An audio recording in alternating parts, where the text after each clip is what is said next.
안녕하십니까? 30년 넘게 중장년 남성분들의 건강 고민을 함께 해온 비뇨의학과 전문의 박지훈입니다. 오늘 저는 60세 이상 남성분들께 꼭 필요한, 그러나 많은 분들이 차마 입 밖에 내지 못하는 주제에 대해 솔직하고 깊이 있는 말씀을 드리고자 합니다.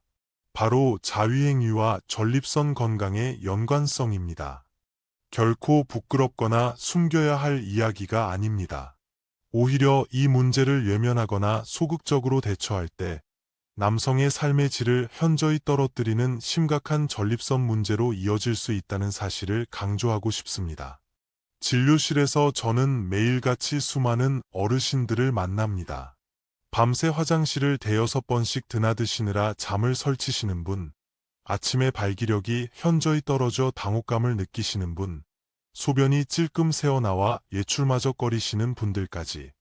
그분들의 얼굴에는 불편함과 답답함, 그리고 혹시 나만 이런 건 아닐까 하는 걱정이 서려 있습니다. 하지만 이는 결코 이상한 일이 아니며 오히려 우리 몸이 보내는 자연스러운 신호이자 관리가 필요한 부분임을 인지하셔야 합니다. 고령화 사회로 접어들면서 노년기 건강에 대한 정보는 넘쳐나지만 안타깝게도 대부분 피상적인 이야기에 그치거나 실질적인 해결책을 제시하지 못하는 경우가 많습니다. 오늘 제가 드리는 말씀은 단순한 의학 정보의 나열이 아닙니다. 30년 이상 진료 현장에서 수많은 환자분들의 실제 사례와 저 자신의 경험까지 녹여낸 살아있는 건강 지침서라 할 수 있습니다. 놀랍게도 많은 분들이 병원 방문이나 약물, 수술 없이 단 하나의 건강한 습관을 통해 밤에 깨지 않고 숙면을 취하고 아침에 활력을 되찾으며 심지어 멀어졌던 부부 관계를 회복하는 기적 같은 변화를 경험하셨습니다.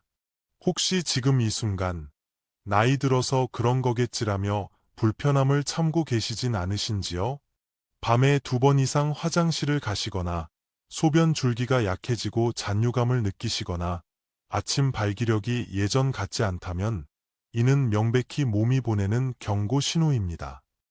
이러한 신호를 무시하고 방치하다 결국 병원 신세를 지고 뒤늦게 후회하시는 안타까운 경우를 너무나 많이 보아왔습니다. 실제로 제가 진료했던 73세 박민준 어르신의 경우 매일 밤 잦은 소변으로 고생하시다 결국 새벽에 넘어져 고관절 골절로 큰 수술을 받으셨습니다. 수술비만 수백만 원이 들었고 2달 넘는 재활 기간 동안 큰 고통을 겪으셨습니다. 단순한 배뇨 불편이 삶 전체를 뒤흔드는 문제로 이어진 것입니다. 또 다른 70대 어르신은 요실금으로 인해 늘 속옷이 젖어 있어 경로당 출입도 끊고 대인관계를 기피하며 우울감과 수면장애에 시달리셨습니다. 그리고 많은 남성분들이 가장 이야기하기 어려워하시는 문제, 바로 아침 발기력 저하입니다. 이는 단순히 성기능의 문제를 넘어 남성 건강의 핵심 지표이자 더 이상 외면해서는 안 될 중요한 경고등입니다. 많은 분들이 이를 남성 호르몬 감소 탓으로 돌리지만 실제로는 체내 혈류순환 저하와 전립선 기능 약화에서 비롯되는 경우가 대부분입니다. 이러한 문제는 자존감 상실로 이어져 삶의 질을 심각하게 저해합니다. 이처럼 60세 이상 남성분들이 겪는 전립선 관련 문제는 단순한 노화 현상이 아니라 적극적인 예방과 관리가 필요한 신체적 경고입니다. 처음에는 가벼운 불편으로 시작되지만 방치하면 수면의 질 저하, 자신감 및 활력 상실, 나아가 사회생활과 부부 관계의 단절로 이어질 수 있습니다. 심지어 전립선 수술까지 고려해야 하는 상황에 이를 수 있으며 이는 경제적 부담뿐 아니라 긴 회복 기간과 삶의 의욕 저하를 동반합니다. 하지만 이 모든 문제를 나이 탓으로만 돌리며 방치해서는 안 됩니다. 충분히 해결 가능하며 그 시작은 놀랍게도 병원이 아닌 바로 지금 당신의 집에서 단 5분이면 충분합니다. 정액 배출. 왜 전립선 건강에 필수적인가? 진료실에서 가장 많이 받는 질문 중 하나가 선생님, 부부 관계가 거의 없거나 혼자 사는 사람은 정액을 어떻게 배출해야 하나요? 입니다. 이 질문에 답하기 전에 왜 정액이 쌓이면 전립선에 문제가 생기는지 정확히 이해하셔야 합니다. 전립선은 정액을 저장하는 창고가 아닙니다. 정액은 생성되는 즉시 몸 밖으로 배출되어야 하는 우리 몸의 자연스러운 순환 과정의 일부입니다. 이 흐름이 막히면 어떻게 될까요? 전립선은 마치 압력을 품은 시한폭탄처럼 부풀어 오르게 됩니다.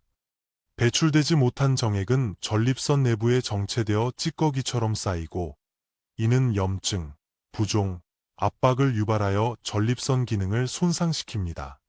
결국 비대해진 전립선이 요도, 소변길을 눌러 배뇨 장애와 극심한 불편을 초래하는 것입니다.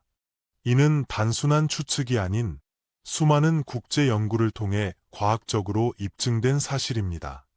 일례로 미국에서 수천 명의 중장년 남성을 장기간 추적 조사한 연구에 따르면 규칙적으로 정액을 배출한 남성 그룹이 그렇지 않은 그룹보다 전립선 관련 질환 발생률이 현저히 낮았습니다. 또한 주 2회 이상 정액을 배출하는 습관을 가진 남성들이 전립선암 발생률 또한 낮다는 통계 결과도 있습니다. 이 모든 데이터는 한 가지 사실을 명확히 가리킵니다. 정액은 쌓이면 안 되며 반드시 배출되어야 한다는 것입니다. 스스로 실천하는 전립선 건강법, 부끄러움이 아닌 운동입니다. 그렇다면 부부 관계가 어렵거나 혼자 계신 분들은 어떻게 해야 할까요? 많은 분들이 이 나이에 뭘 그런 걸, 이제는 필요 없어라고 생각하며 스스로 해결책을 외면하십니다. 바로 그 생각이 전립선 건강을 악화시키는 결정적인 원인이 됩니다. 결론부터 말씀드리자면 자위행위는 결코 부끄러워할 일이 아닙니다. 오히려 이는 당신의 전립선을 살리는 가장 간단하면서도 강력한 운동입니다. 헬스장에서 근육을 단련하듯 우리 몸 깊숙한 곳에 위치한 전립선도 규칙적인 자극과 배출을 통해 활력을 유지해야 합니다. 미국 비뇨의학회를 비롯한 전 세계 주요 의학학회에서는 이미 정기적인 자위행위가 전립선 기능 유지에 긍정적인 영향을 미친다는 연구 결과를 다수 발표했습니다. 정기적인 배출이 전립선의 염증, 비대, 통증을 예방하고 기능을 안정적으로 유지하는데 실제로 도움이 된다는 것이 수많은 논문과 임상 데이터를 통해 증명된 것입니다. 놀랍게도 세계 각국의 유료 기관들은 이를 건강관리 루틴으로 공식화하고 있을 정도입니다. 그럼에도 불구하고 우리는 여전히 부끄럽다, 민망하다며 몸이 보내는 신호를 외면한 채 정액을 쌓아두고 있습니다. 그 결과 쌓인 정액은 전립선 내 염증의 씨앗이 되어 건강을 서서히 망가뜨립니다. 다시 한번 강조하지만 정액은 저장용이 아닙니다. 흐르도록 설계된 물질이며 흐름이 멈추는 순간 염증과 압박이 시작됩니다. 앞서 언급한 73세 박민준 어르신의 경우도 처음에는 에이, 그런 걸 이 나이에 무슨 창피하게 라며 망설이셨습니다. 저는 그분께 이것을 운동이라 생각하시고 일주일에 2번, 딱 10분만 투자해 보십시오라고 권해드렸습니다. 2달 후, 그분은 밝은 얼굴로 진료실을 찾아와 선생님, 이거 진짜 약보다 더 효과가 좋습니다. 밤에 화장실 가는 것도 두렵지 않고 아침에 예전처럼 활력이 생기는 것을 보고 저도 놀랐습니다. 라고 말씀하셨습니다. 이 이야기는 특정인만의 경험이 아닙니다. 배우자의 유무나 관계의 어려움과 상관없이 전립선 건강의 첫걸음은 오직 나 자신을 위한 자극과 자연스러운 배출을 시작하는 작은 실천에서 비롯됩니다. 지금은 어색하고 민망하게 느껴질 수 있어도 단 3개월만 꾸준히 실천해 보십시오. 몸이 달라지는 것을 직접 경험하시고 오늘 이 글을 읽고 실천한 자신에게 고마움을 느끼게 될 것입니다. 구체적인 전립선 자극 방법. 언제, 어디서, 어떻게. 지금부터는 제가 수천 명의 환자분들께 직접 설명드리고 실제로 효과를 본 현장 중심의 전립선 자극 방법을 자세히 알려드리겠습니다. 시간 및 장소. 가장 추천하는 시간은 샤워 후입니다. 따뜻한 물로 몸이 충분히 이완되면 혈액순환이 활발해지고 근육이 풀려 자극이 전립선까지 효과적으로 전달됩니다. 장소는 혼자만의 시간을 가질 수 있는 욕실이나 심리적으로 편안함을 느낄 수 있는 침실이 좋습니다. 프라이버시가 보장되고 위생적인 환경이 중요합니다. 자세, 허리나 무릎이 불편하시다면 침대에 누운 자세가 좋습니다. 그렇지 않다면 등이나 허리를 반쯤 기대어 앉는 자세를 추천합니다. 중요한 것은 몸에 힘이 들어가지 않고 근육에 긴장을 주지 않는 편안한 자세입니다. 자극 방법, 준비 단계, 운동 전 스트레칭처럼 처음에는 부드럽고 천천히 시작합니다. 갑작스럽고 강한 자극은 전립선에 무리가 될 수 있으니 반드시 피해야 합니다. 음경 자극, 성기 전체를 손으로 부드럽게 감싸고 위에서 아래 방향으로 문지르며 시작합니다. 최소 10분 정도는 꾸준히 자극해야 몸이 반응하고 전립선까지 자극이 전달됩니다. 해음부 자극, 매우 중요. 많은 분들이 간과하는 부위가 바로 성기뿌리 쪽, 즉 해음부, 고환과 항문 사이입니다. 이 부분이 전립선과 가장 가깝게 연결된 핵심 지점입니다. 이 부위를 부드럽게 눌러주고 원을 그리듯 마사지하면 전립선에 훨씬 효과적으로 자극이 도달합니다. 멈춤과 반복, 사정 직전에 잠시 멈췄다가 다시 자극하는 것을 2-3회 반복하면 마치 케겔 운동처럼 전립선 주변 근육 단련에 도움이 되어 건강 효과가 배가 됩니다. 윤활제 사용, 필수 권장 마찰을 줄이고 자극을 부드럽게 만들어 전립선에 부담을 주지 않으며 감각 또한 훨씬 자연스럽고 편안해집니다. 피부가 건조한 상태에서의 자극은 오히려 불쾌감이나 따가움을 유발할 수 있습니다. 무향의 수용성 윤활제나 피부 자극이 적은 식물성 오일을 사용하는 것이 좋으며 화학 성분이 포함된 일반 로션이나 비누는 피해야 합니다. 주의사항 및 꾸준한 실천의 힘. 무리하지 마세요. 자극은 강도가 아닌 지속성이 중요합니다. 일주일에 23회, 한 번에 510분이면 충분합니다. 매일 하는 것보다 꾸준히 반복하는 것이 핵심입니다. 처음부터 완벽할 필요는 없습니다. 누구나 처음에는 어색하고 익숙하지 않을 수 있습니다. 이것은 건강을 위한 운동이며 의학적으로 효과가 입증된 루틴임을 기억하시고 부끄러워하거나 민망해하지 마십시오. 최소 2주간 실천해보세요. 대부분 이 시기부터 밤에 화장실 가는 횟수가 줄고 소변이 시원하게 나오는 느낌을 되찾기 시작합니다. 한두 달 꾸준히 하시면 아침의 변화에 스스로 놀라실 수도 있습니다. 이 모든 과정은 단순히 전립선 건강만을 위한 것이 아닙니다. 정에게는 우리 몸의 혈관, 신경, 호르몬계를 조율하는 다양한 성분이 포함되어 있어 정기적인 배출은 몸 전체의 균형을 되찾고 에너지를 순환시키는 강력한 리셋 버튼과 같습니다. 대전에 사시는 76세 김봉수 어르신은 10년 넘게 아침마다 몸이 무겁고 허리 통증에 시달리셨는데 이 방법을 꾸준히 실천한 지 2개월 후 아침에 머리가 맑아지고 허리 통증이 눈에 띄게 줄었다고 말씀하셨습니다. 그 이유는 첫째, 심혈관 기능 개선입니다. 정액 배출은 골반 부위, 특히 전립선 주변 혈류를 활성화시키는 강력한 순환 자극으로 하체에서 시작된 이 자극이 심장의 펌프 기능까지 자연스럽게 향상시킵니다. 이는 노년기 흔히 겪는 하체 부종이나 혈액 정체, 손발 저림 증상 완화에도 도움을 줍니다. 실제로 관련 연구에 따르면 이러한 건강 루틴을 실천한 그룹은 그렇지 않은 그룹에 비해 심혈관 질환 위험이 유의미하게 감소했다고 보고되었습니다. 둘째, 수면의 질 향상입니다. 전립선의 부종이 줄고 압박이 완화되면 방광의 긴장도가 낮아져 야간뇨 증상이 줄어들고 결과적으로 깊고 안정된 수면이 가능해집니다. 일본의 한 노인 의학 연구에서는 전립선 자극 활동이 수면의 깊이를 향상시키고 렘수면 비율을 증가시켜 뇌세포 회복을 돕고 치매 등 신경퇴행성 질환 위험 감소에도 기여한다고 밝혔습니다. 셋째, 전신 활력 증진입니다.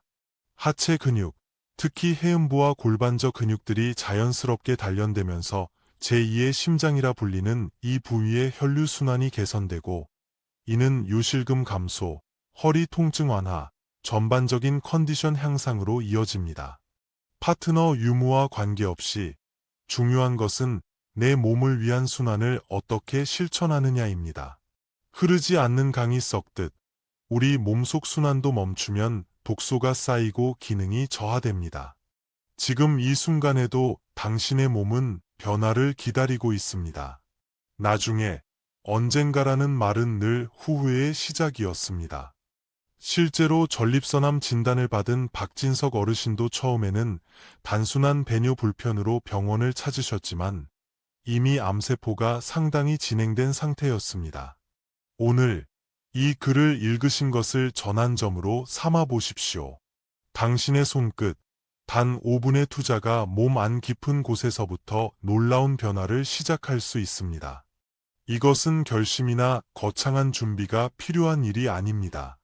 오늘 밤, 아니 지금 이 순간부터라도 이 작고 단순한 실천을 시작해 보시길 간곡히 권합니다. 당신의 존엄과 건강한 노후를 지키는 가장 확실한 방법이 될 것입니다.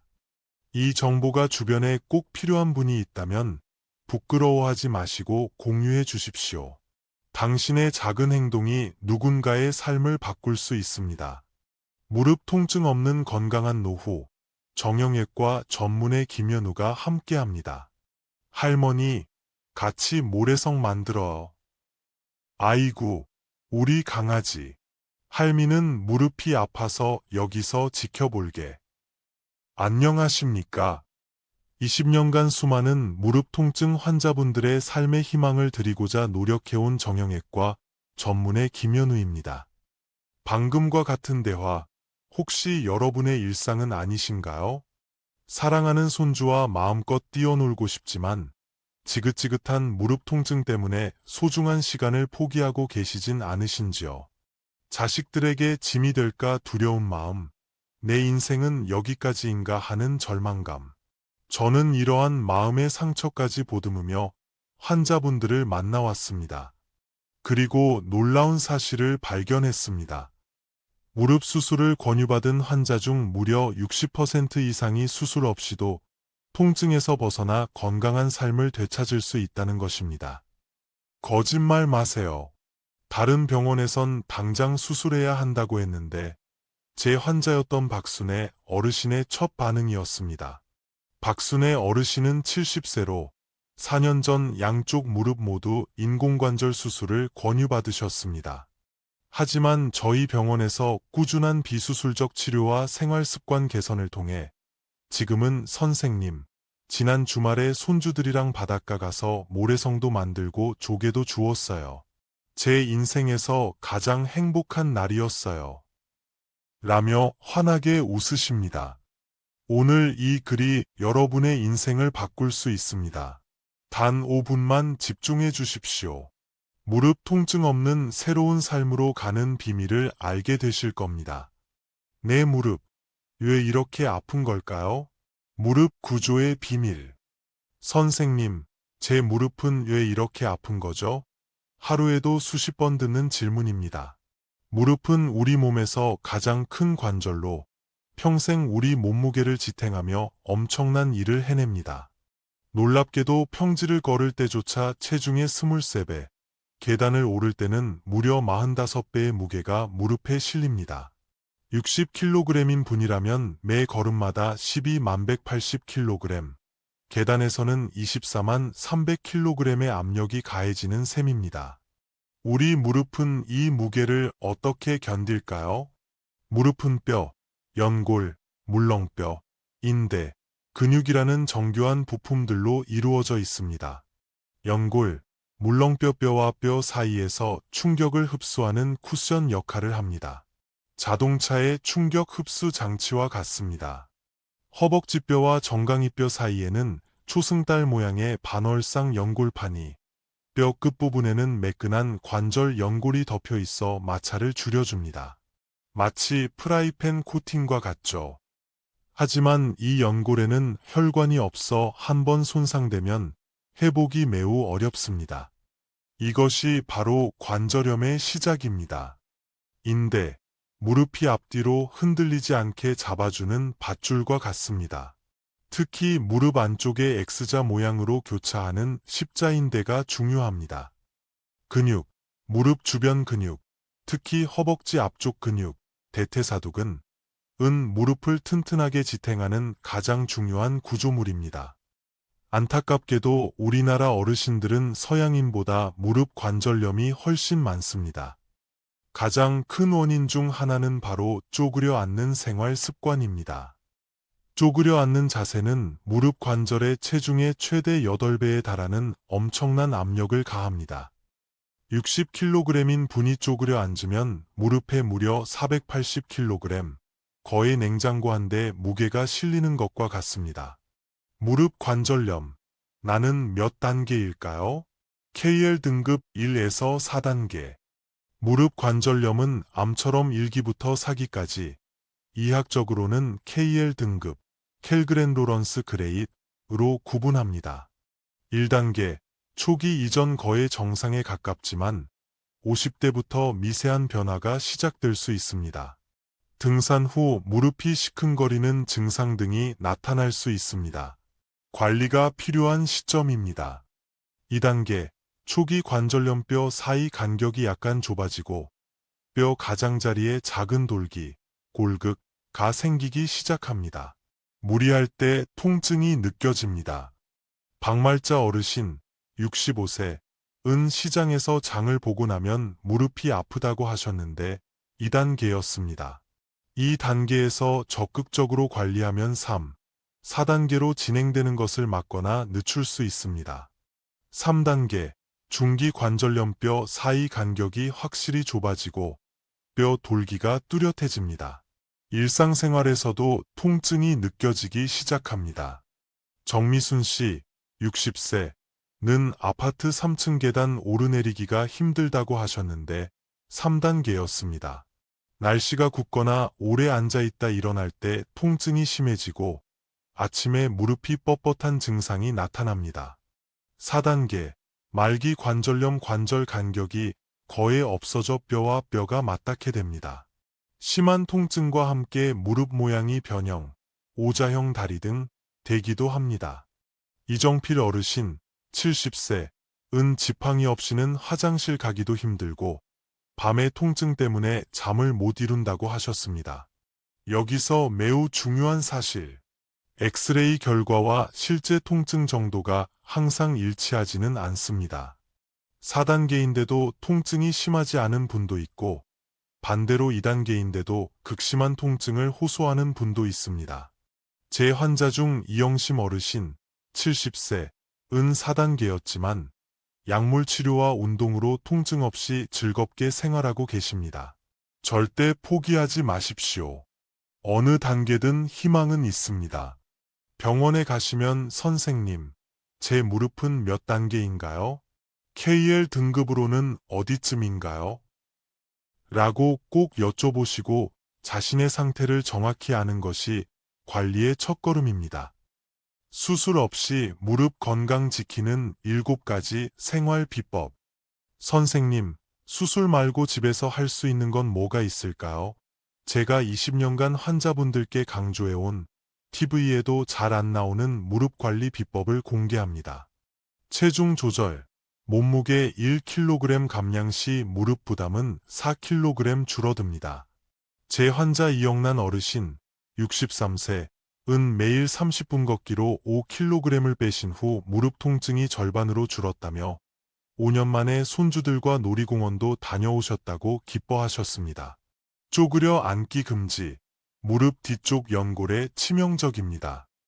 김춘혜 어르신은 다칠 때문에 항상 쪼그려 앉아 일하시다 결국 양쪽 무릎 인공관절 수술을 받으셨습니다. 모든 일은 의자에 앉아서 하시거나 부득이 쪼그려 앉을 때는 무릎 보호대를 착용하세요. 허벅지 근육 강화, 매우 중요. 무릎 통증의 80%는 허벅지 근육 약화 때문입니다. 가장 쉬운 운동 2가지. 의자에 앉았다 일어서기. 천천히 10회 반복. 아침, 저녁. 누워서 다리 들기. 침대에 누워 한쪽 다리를 곧게 펴고 10초간 유지. 양쪽 각 10회. 박순애 어르신은 이 운동만 3개월 꾸준히 하시고 지팡이 없이 걷게 되셨습니다. 계단은 조심 또 조심. 계단 내려갈 때 무릎 압력은 체중의 5배. 난간을 잡고 한 발씩 천천히. 아프면 2발을 한 계단에 모으고 내려가세요. 신발 선택. 쿠션 좋은 운동화가 최고. 굽 높은 신발은 피하고 집 안에서도 맨발보다는 쿠션 있는 실내화를 신으세요. 찜질 활용. 갑자기 심하게 아플 땐 얼음 찜질 1520분. 만성 통증엔 따뜻한 찜질 2030분이 좋습니다. 비타민 D 섭취. 비타민 D 부족 시 무릎 통증이 심해질 수 있습니다. 김영철 어르신 75세. 은 비타민 D 보충 후 통증이 크게 줄었습니다. 햇볕을 적당히 쬐는 것도 좋은 방법입니다. 나이 들면 다 그런 것이라고 포기하지 마십시오. 무릎 통증은 관리하고 치료할 수 있습니다. 지금 당장 시작하는 것이 중요합니다. 병원에서의 무릎 치료법, 약물, 주사, 물리치료 그리고 최신 치료까지. 생활 관리로도 통증이 계속된다면 병원 치료가 필요합니다. 다양한 비수술적 치료법이 있습니다. 약물 치료, 소염 진통제, 이부프로펜, 나프록센 염증과 통증을 동시에 줄여주지만 이장 장애가 있다면 식후에 복용하고 주의해야 합니다. 단순 진통제, 타이레놀 염증 효과는 적지만 통증을 빠르게 줄여줍니다. 위장 문제가 있거나 고령이신 분들께 비교적 안전합니다. 관절 영양제, 글루코사민, 콘드로이틴 꾸준히 최소 3개월 이상 복용해야 효과를 기대할 수 있습니다. 주사요법, 무릎 치료의 꽃, 히알루론산 주사, 연골 주사 관절액을 보충해 윤활 작용을 돕고 충격을 흡수합니다. 관절 안에 기름칠을 해주는 거예요.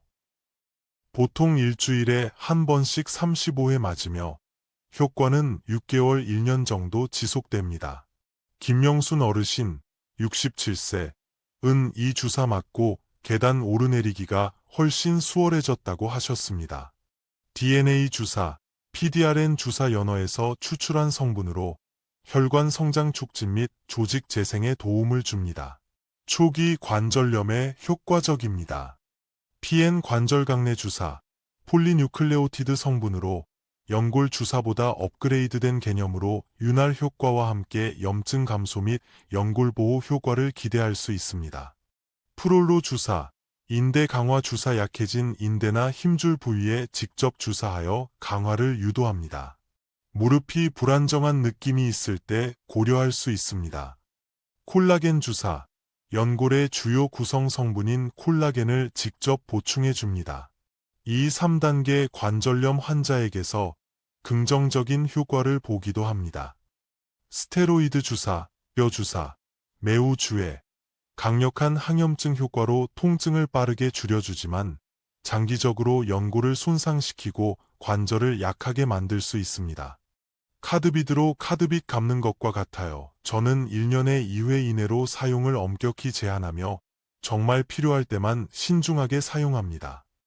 다른 병원에서 스테로이드 주사를 자주 맞고 연골이 심하게 손상되어 오신 환자분들을 볼 때마다 안타깝습니다. 이정임 어르신 70세 은 아픈데 빨리 나으려고 계속 맞았는데 그게 스테로이드 주사였어요. 이제 와서 후회해도 소용없네요. 라며 눈물을 글썽이셨습니다. 물리치료, 통증 완화와 근육 강화에 도움을 줍니다. 초음파 치료, 전기 자극 치료, 도수 치료 등이 있습니다. 체외 충격파 치료, ESWT 고에너지 충격파로 염증을 줄이고 혈액순환을 촉진합니다. 이정수 어르신 70세 은 충격파 치료 10회 후 아침 뻣뻣함이 많이 줄었다고 하셨습니다. 줄기세포 치료. 최근 보건복지부 허가를 받은 최신 치료법으로 주로 환자 자신의 골수에서 추출한 줄기세포를 이용해 연골을 직접 재생시키기보다는 연골 파괴를 늦추고 염증을 줄여 연골을 보호하는 환경을 만들어주는 치료입니다. 아직 비용이 비싸고 모든 환자에게 효과가 있는 것은 아니므로 반드시 정형외과 전문의와 충분히 상담 후 결정해야 합니다. 이 치료가 제 상태에 적합한가요? 효과는 언제부터 볼 수 있나요? 부작용은 없나요? 비용과 건강보험 적용 여부는 어떻게 되나요? 등을 꼼꼼히 질문하십시오. 현명한 환자가 되는 길, 자신의 치료 내용을 정확히 아는 것. 놀랍게도 많은 환자분들이 자신이 어떤 주사를 맞았는지, 어떤 약을 먹고 있는지 정확히 모르십니다. 선생님이 알아서 좋은 걸로 놔주셨겠죠. 하지만 자신의 치료 내용을 정확히 알아야 효과를 판단하고 향후 치료 계획을 세울 수 있습니다. 병원에 가시면 선생님, 이 주사가 정확히 어떤 주사인가요? 부작용은 없나요? 얼마나 자주 맞을 수 있나요? 라고 꼭 질문하십시오. 과장된 광고, 일주일 만에 완치, 한 번 치료로 20년 젊어지는 무릎에 현혹되지 마십시오. 마지막 약속과 당부. 사랑하는 여러분, 긴 글 함께 해주셔서 감사합니다. 이제 여러분께 3가지 약속을 부탁드립니다. 내 무릎 상태를 정확히 알고 기록하겠습니다. 병원 방문 시 단계 묻기, 치료 내용 메모, 엑스레이 보관. 오늘부터 무릎 건강 습관 3가지를 실천하겠습니다. 하루 10분 허벅지 운동, 쪼그려 앉지 않기, 체중 1kg 줄이기 도전. 나는 수술 없이도 건강한 무릎을 가질 수 있다고 믿겠습니다. 제 환자 이영희 어르신, 80세, 은 3년 전 양쪽 무릎 모두 4단계로 다른 병원에서 수술을 권유받았지만 꾸준한 보존적 치료로 얼마 전 손주 결혼식에서 춤까지 추셨다며 감사 문자를 보내오셨습니다. 여러분도 이영희 어르신처럼 될 수 있습니다. 절대 포기하지 마십시오. 여러분의 무릎 건강을 진심으로 응원합니다. 다음에는 연령대별 맞춤 무릎 운동법으로 찾아뵙겠습니다.